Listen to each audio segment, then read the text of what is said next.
Bien connue des Normands, la fleur de lin recouvre de son manteau bleu les champs de Normandie et particulièrement de l'Eure, dès le début de la belle saison. Et si cette culture est de plus en plus visible, c'est que notre région est devenue le premier producteur mondial de lin. Et à elle seule, la Normandie assure 50% de la production européenne. Outre le fait que cette information soit peu connue du grand public, ce sont les différentes exploitations de cette fibre que Vincent Châtelain va vous faire découvrir aujourd'hui.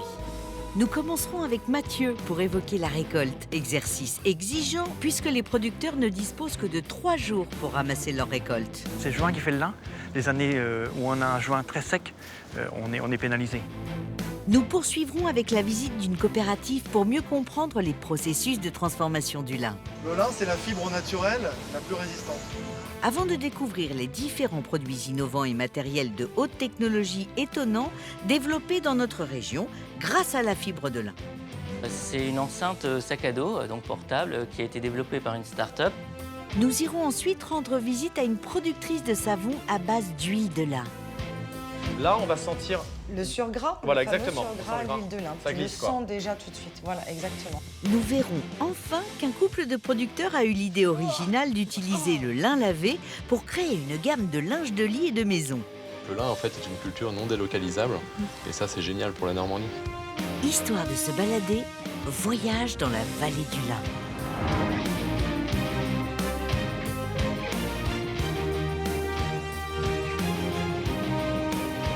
Allez, on commence dans le vif du sujet, ici, à Criel-sur-Mer, parce que regardez, c'est le moment de l'arrachage du lin. Alors quand on arrache du lin, c'est hyper important d'aller très très vite parce qu'on n'a que 3 jours. Après, c'est foutu. Il faut que la plante soit mature pour pouvoir l'arracher. C'est ce qu'est en train de faire Étienne avec sa machine incroyable. Et moi, je vais aller rencontrer Bruno, le patron de l'exploitation, qui va m'expliquer les secrets du lin.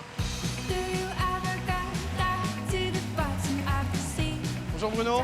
Bonjour, ça va? Ça va bien. Ici, on est chez toi. Alors, Oui. c'est un peu... Oui, t'as voulu faire un petit tour, ça y est, t'as manqué de la poussière, t'es Bah content? oui, en fait, bon, Étienne, qui est aux commandes, m'a dit que lui, il avait toujours la porte fermée et que c'était la première fois qu'il avait de la poussière à l'intérieur. Forcément, Je confirme. T'es monté sur le marchepied? Bah voilà, bon, il fait chaud, allez, je la retire. Alors, ce qu'on voit par terre, juste ici, ça, c'est du lin. C'est du lin qui a été Alors- arraché. Alors, on dit arraché. On ne récolte pas le lin. Là, il n'a pas été récolté, Non, c'est c'est pas ça. l'arrachage, donc c'est la première phase de la récolte. On est en train d'arracher le lin. Aujourd'hui, le lin est arrivé à maturité. Il n'y a plus du tout de feuilles. Les têtes sont d'une couleur brunâtre, donc il a atteint le stade optimum pour être arraché.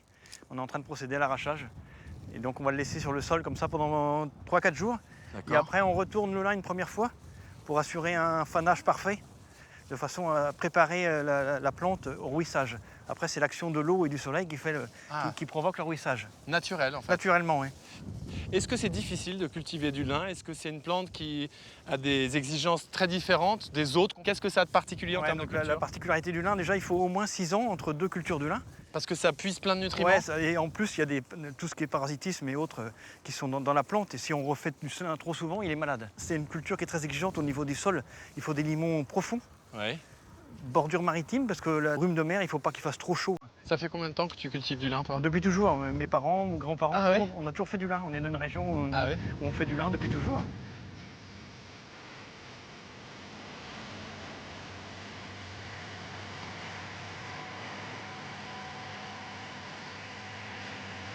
Incroyable, quoi. Bam, ça va à une vitesse.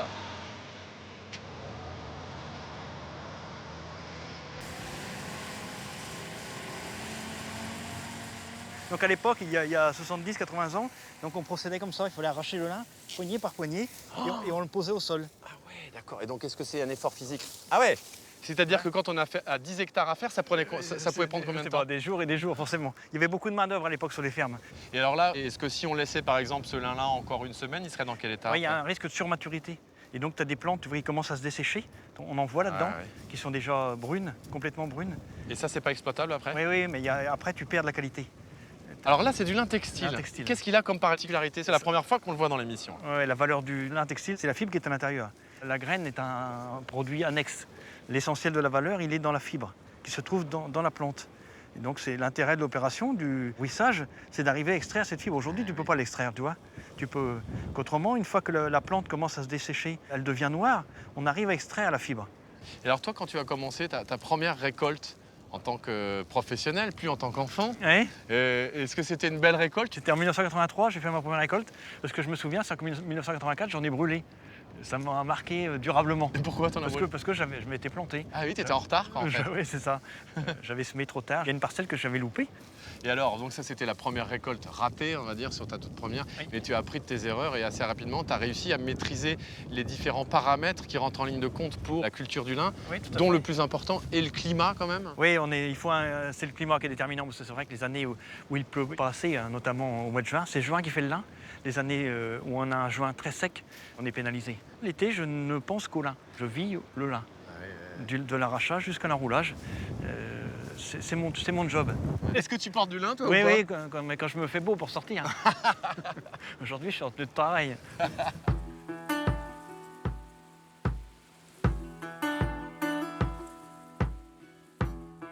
C'est une fierté de voir le produit qui est dans ton champ se retrouver porté par quelqu'un ou avec une application concrète. Oui, bien sûr. Oui. Mais aussi, ce que je recherche, c'est quand même de bien en vivre. Ouais, bien La sûr. culture du lin, aujourd'hui, est bien rémunérée. C'est surtout la première chose qui m'intéresse. C'est techniquement réussir, mais aussi vivre de mon métier. Bien sûr. Et donc avec le lin, on peut bien s'en sortir. Aujourd'hui, quand tu as un beau lin, tu vis bien. Tout ce lin, il va terminer où alors? À la coopérative Terre de Lin. Je vais voir si tu as bien travaillé Bruno. Moi j'y vais à Terre de Lin. Pas de problème. À bientôt. Merci. Merci pour cette découverte. Ciao. Salut.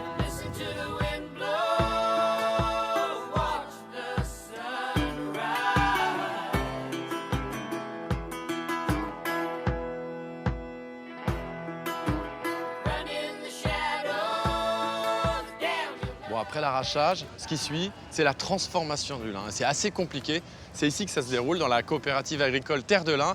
L'objectif, c'est de réussir à faire au final un petit fil d'ange qui aura plein d'applications. C'est ce que je vais découvrir ici.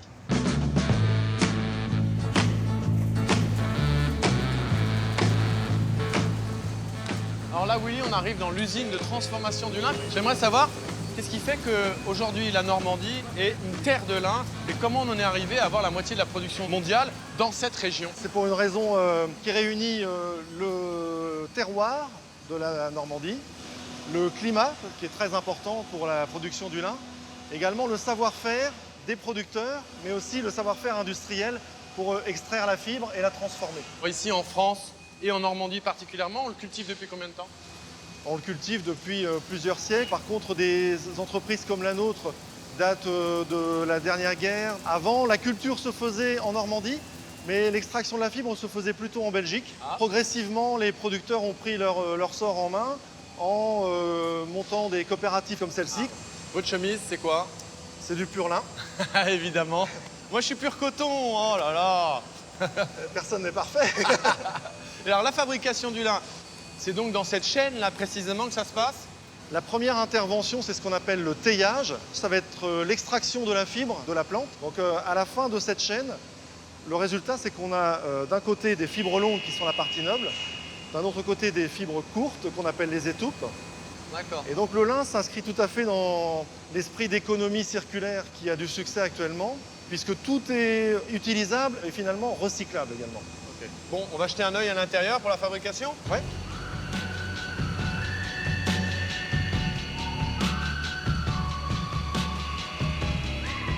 Et alors là, on arrive à la fin du taillage en fait. Oui, c'est ça. Donc à la fin du teillage, vous voyez, la partie noble de la fibre, c'est la fibre longue. C'est ce qui a le plus de valeur. Donc ici, ils éliminent toutes les parties avec des défauts de propreté quand il subsiste des parties d'écorce ou alors des défauts de couleur. Et c'est extrêmement doux. C'est Et ça extrêmement peut doux. servir à autre chose aussi. Hein? Il venait d'avoir 18 ans. Faut y aller quand même, C'est sans, solide, c'est sans très tirer. solide. Ouais. C'est étonnant que en fait, des fibres aussi minuscules puissent avoir cette résistance-là. Le lin, c'est la fibre naturelle la plus résistante. en réalité. Bon alors ça, c'est l'étape du teillage. Ça veut dire que là, on n'a pas, la fibre n'est pas encore entièrement transformée. Non. Il faut Qu'est-ce qui être se passe inventif. ensuite? Alors on va voir. Ah oui, le résultat c'est ça en fait. Oui, c'est ça. Donc les fibres longues de lin sont enroulées un peu sur le même principe qu'on avait enroulé les pailles dans les champs. On enroule une nappe de fibres longues. Elles sont conditionnées comme ça. Et c'est sous cette forme-là que nous les expédions chez nos clients filateurs. Il faut savoir qu'il y en a 70% de cette production de fibres longues est exporté vers l'Asie. Et environ 30% de notre production est peignée ici, dans l'atelier que nous allons voir après.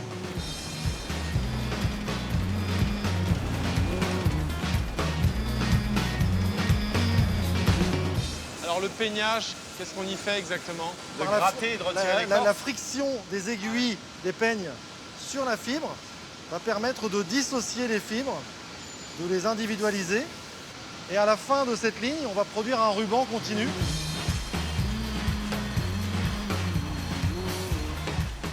Donc en fait ça, c'est pas du mauvais lin, mais en fait ça s'appelle comment? Ça, ce sont les étoupes, ce sont les fibres courtes. Du coup ça part à la poubelle ça ou pas? Non, pas du tout. Dans le lin, on utilise tout. Et pour la petite histoire, ces étoupes sont utilisées pour faire des billets de dollars américains. Bon bah merci, je vais pouvoir mettre ça dans mon portefeuille. Ah oui, ça a de la Willy, valeur. à bientôt. Merci Je sais pas ce que Vincent je vais pour me la payer. visite. Hein.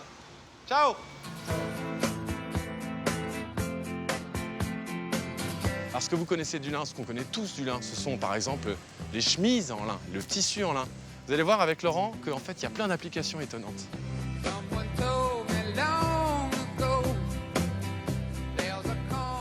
Bonjour Laurent. Bonjour Vincent.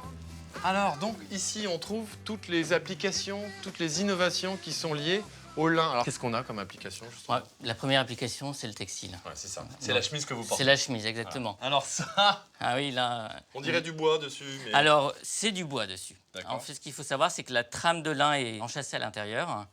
Et elle est vraiment là pour apporter de la légèreté et pour bien absorber les chocs.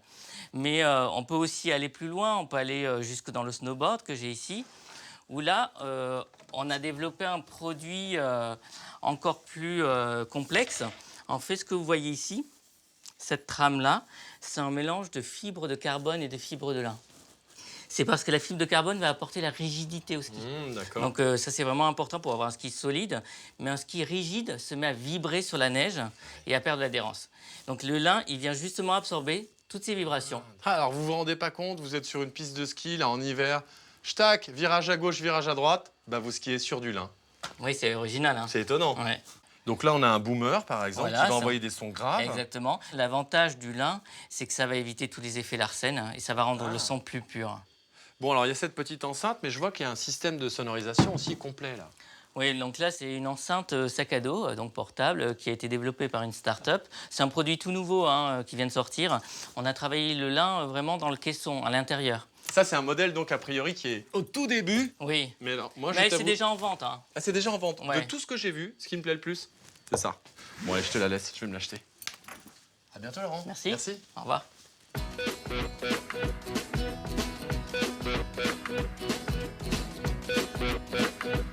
Étonnante ces applications technologiques, mais là ce que je vais voir, c'est une application cosmétique et c'est Peggy qui m'en parle. I was tired, I was hungry, I tried. Now I'm away, I ride home. Bonjour va Vincent, ouais, ravi de te rencontrer. Enchanté. Enchanté, bienvenue. Merci. Beau jardin. Merci, et avec le soleil en Normandie comme toujours. Le lin que tu utilises pour faire ton savon, est-ce que c'est le même qui sert à faire alors de l'innovation avec des skis, des enceintes portables, enfin plein de choses comme ça? Eh bien, pas du tout, cher monsieur. Non, ça va être un lin doré, moi, que je vais utiliser. Alors, dans un champ, très clairement, tu vas pas voir la différence entre un lin Non. textile, un lin brun, Ah bon? et un lin doré. Ce sont les mêmes plantes, voilà. En revanche, ce qui fait la différence, c'est le grain.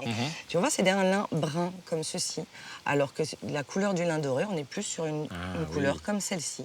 Ce sont juste deux variétés différentes, et la Cette couleur n'est bouteille-là. pas la même, tu vois. Alors c'est du lin Ça, c'est doré. voilà, de l'huile D'accord. de lin doré, L'huile de lin justement. C'est celui qui vient Oui. de la ferme du Vieux Buisson, hein, celui-ci. Et très clairement, il n'y a qu'un producteur Ah. à ce jour, Ah bon? à ma connaissance, de lin doré en Normandie. En Tu vois. France, il y a combien de savonniers, savonnières? On doit être une poignée, une centaine, quoi, quelque chose comme ça. Toi, c'est un retour un petit peu à quelque chose de traditionnel que tu fais? Complètement. Et Cette, pourquoi on a besoin de revenir à ça en fait? Ce savoir-faire a complètement disparu après la guerre. Et depuis, bien évidemment, les gels douches sont apparus, parce qu'après la guerre, on a inventé les conservateurs, la chimie. Pourquoi tu as voulu faire ce métier-là, lancer cette activité? Envie de Une changer de envie vie, de de retrouver changer la de liberté vie. d'être son propre patron? Entre autres, et puis de produire, de faire quelque chose de ses mains qui soit beaucoup plus en phase avec mes valeurs. Est-ce qu'on peut aller voir ton laboratoire? Ben oui, avec grand Enfin, je dis plaisir, laboratoire, au c'est un contraire. laboratoire? Voilà. Très bien, alors je te Eh ben, on suis. y va.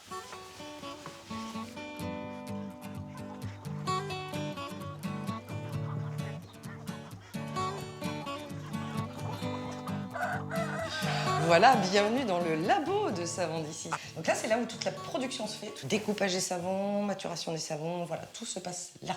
J'ai réuni l'huile d'olive, là, l'huile de colza normand, l'huile de karité, de coco. Ah oui. J'ai fait fondre précédemment. Et là, on va aller verser notre soude dessus. Ok. oui. On va aller chercher ce qu'on appelle la trace. Tu imagines, c'est comme si on faisait une crème anglaise et que ça va commencer à épaissir. Et c'est là où, en fait, les molécules de savon et de glycérine apparaissent. Et le surgras, et là, notre surgras, en l'occurrence, c'est notre merveilleuse huile de lin qu'on a vue tout à l'heure. On va la mettre après la trace, justement, et cette partie ne sera pas transformée en savon. Et c'est ce qui va nourrir. Donc la glycérine hydrate et l'huile de lin va nourrir, tout simplement.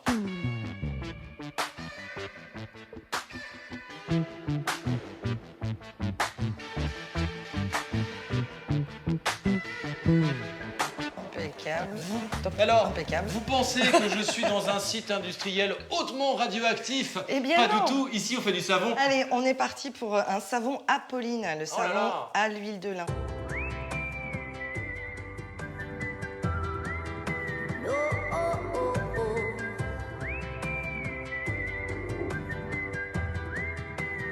Ce savon, tu vois, je vais le mettre sous une couverture de survie. Il va attendre 24, 48 heures. D'accord. Ensuite, on va le découper et il va partir en salle de cure. On appelle ça une salle de cure, c'est de l'affinage, parce qu'il va maigrir, il va perdre son comme poids du fromage. Comme du fromage, exactement. Et ça va durer de 4 à 6 semaines environ. C'est Ok. comme. On peut imaginer que tu fais un bon pour l'évêque, quoi, en fait. C'est ça, ou un bon camembert, Ouais, attends. par exemple. C'est clair. J'aimerais bien C'est voir le déjà- produit fini, quand même. Je peux Eh retirer, ben là, ouais, c'est bon? Vas-y, c'est Je bon. peux se maintenant, on déshabiller, peut y enfin. aller, enfin, ouais. Ah, déshabillez-moi. Oui, mais tout de Mais suite. pas trop vite. Non, mais très vite et tout de suite. Alors là. Pas trop vite, sachez me convoiter, me désirer. Ici se trouvent donc les produits finis. Ah, le voilà ton savon. Eh ben le voilà, tu vois. Enfin, le ça, produit c'est ici. celui exactement qu'on vient de produire ensemble, D'accord. qu'on vient de fabriquer. Alors, Exactement. attention, on dit en général bonne dégustation. Le lin en lui-même n'a aucune odeur. Ah oui.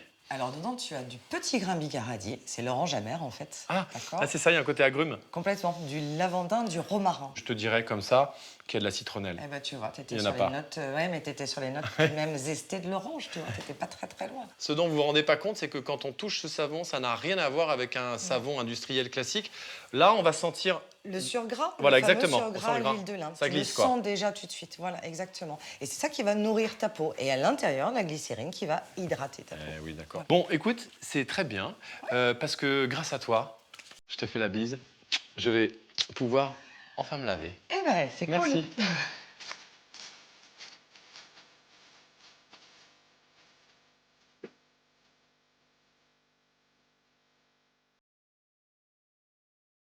C'est chouette de voir que Peggy, avec toute son énergie, elle arrive à faire un produit artisanal à partir, attention, de la variété de lin qui est oléagineuse. Là, je voudrais revenir sur le lin textile puisque je vais retrouver Alexis et Camille qui l'utilisent pour faire du linge de maison haut de gamme.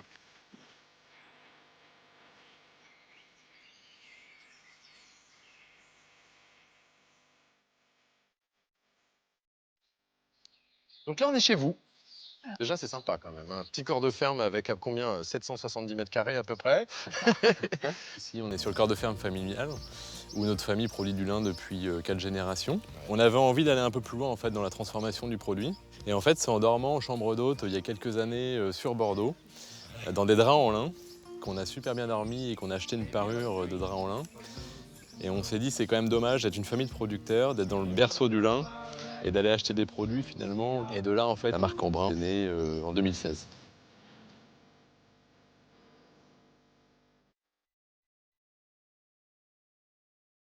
Le fameux lin.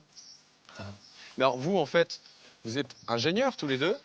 Voilà. Ingénieur, alors c'est quoi vos spécialités? Toi? Moi, je suis ingénieur agricole de formation. Et toi? Ingénieur agroalimentaire. Vous avez quelle surface de lin? Ça représente à peu près une quinzaine d'hectares ici de lin. Et Tous ça les ans. suffit pour votre production? Pour Oui, produire vos- puisqu'en fait, avec 1 hectare de lin, on produit environ 200 parures de lit, on va dire. Ah, ça Voilà, intéresse. le lin Avec est 1 une hectare, plante très riche 200 en fibres. parures. Ouais, à peu près. Et avec 2 hectares de lin, on peut faire le tour de la terre avec tout le fil de lin. Comment tu le sais? Ça vous On a fait des petits calculs, on s'est Ah, vous avez amusé. fait des petits... Voilà, ah c'est oui, des alors des formations petits calculs. d'ingénieurs. Alors Voilà. le soir, En Voilà. sachant Ça, que c'est la la longueur déformation d'un bras est de d'ingénieur. 80 cm, si on les entrelace. Ouais. Mais c'est rigolo de faire le parallèle. Ça veut dire qu'en fait, la fibre, on exploite beaucoup de lin textile dedans. Et alors vous, le lin, c'est quelque chose que vous connaissez très très bien puisque vous avez baigné dedans. Est-ce que ça vous paraît encore un matériau, un végétal magique ou pas? C'est magique et c'est local en fait. Le lin en fait est une culture non délocalisable et ça c'est génial pour la Normandie. Donc vous êtes loca, comme on pourrait dire, loca producteur. Voilà. Quand vous produisez vos parures de lit, le lin va parcourir combien de kilomètres avant de se transformer en parure de lit? Il va être confectionné dans le nord de la France, qui est D'accord. le berceau en fait, de l'industrie textile. Eh Donc il reste par contre en conception française. Eh ouais, C'est le ok. travail qu'on a fait pendant 1 an. On peut aller les voir, vos parures? Oui, avec plaisir.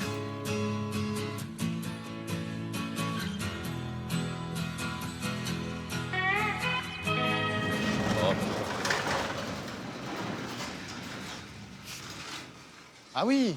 Oh là là, c'est incroyable comme endroit, ça. C'est fou. Mais on est où exactement ici, là? Alors en fait on s'est servi d'une vieille grange de la ferme pour réaliser notre showroom. Donc c'est ici qu'on peut découvrir votre travail sur le lin et notamment ce qui concerne l'art de la table. Voilà. Donc on a 2 collections en fait. On a le linge de table D'accord. et le linge de lit. Donc, Et alors c'est- le linge de table, là c'est comment dire, ce lin-là, moi je suis pas du tout un spécialiste du lin. Le tissage du lin, il est particulier ou pas? Oui, alors c'est pas le même tissage et le même grammage de tissage entre le linge de table et le linge de lit. C'est-à-dire que là, on est sur un tissage plus serré. C'est-à-dire qu'on est, pour parler en technique, on est en 210 grammes. C'est-à-dire que c'est le nombre de grammes de fil au centimètre carré. Et là, Ok. on est en 160 grammes. Ah, c'est plus léger alors. Voilà, c'est plus Ah, léger. c'est marrant, j'aurais imaginé l'inverse. Et alors là, au niveau feeling, la différence avec le coton, c'est qu'il y a plein d'aspérités et que ça paraît presque vivant. Le coton, c'est lisse, c'est lisse. Contrairement au lin brut, en fait, c'est un lin qui a été adouci, donc on n'a pas le côté rugueux. Oui, et le charme c'est de vrai, la fibre, en fait, c'est qu'il n'y a pas un tissage qui est identique d'un tissage à un autre. Bon, excusez-moi, je vais retirer mes chaussures. Regardez, je suis quand même quelqu'un de vraiment de Pas de poli. problème. Ah, Alors, quelle est votre ah ouais, première, c'est confort quand même. la Et première alors, en fait, impression? Oui, alors c'est vrai que c'est pas la douceur du satin, de la soie, mais c'est très confort en fait. Il y a un truc qui est très très agréable. Alors le truc évidemment, c'est que le lin se froisse beaucoup. Alors c'est un froissé naturel en fait, c'est ça qui fait le charme du lin. Et le gros avantage en fait dans le linge de maison en lin, c'est que ça se repasse pas. C'est chouette, moi j'aime bien la sensation. En plus, il y a une bonne grosse couette Mais derrière. en fait il faut savoir aussi que le lin a des vertus sur le sommeil. Ah, Puisqu'en fait c'est une fibre dite thermorégulatrice. C'est-à-dire qu'elle va être capable d'être respirante l'été, donc de garder une température fraîche dans le lit. Et par contre, l'hiver, d'avoir un super pouvoir isolant. C'est-à-dire qu'elle est fraîche l'été et chaude l'hiver. Et du coup, ça a des propriétés vraiment sur la qualité du sommeil. oh, ouais, c'est bien vrai, on est bien là. Alors le lin, sa couleur naturelle, c'est quoi, c'est ça? Voilà, ça c'est la couleur lin naturelle, c'est un lin qui n'a pas été teint. Ça veut dire que d'une année sur l'autre, comme on a des millésimes avec le vin, on va, avec des goûts différents chaque année, on peut avoir des teintes différentes. Voilà. La couleur peut vivre, ce ne sera pas la même d'une année à l'autre. D'accord. Alors, et c'est un lin qu'on peut teinter ensuite? Voilà, qui est teint, donc nous on est sur une démarche Ecotex, donc c'est des teintures qui sont respectueuses de l'environnement et où il n'y a pas beaucoup d'agents chimiques pour la peau.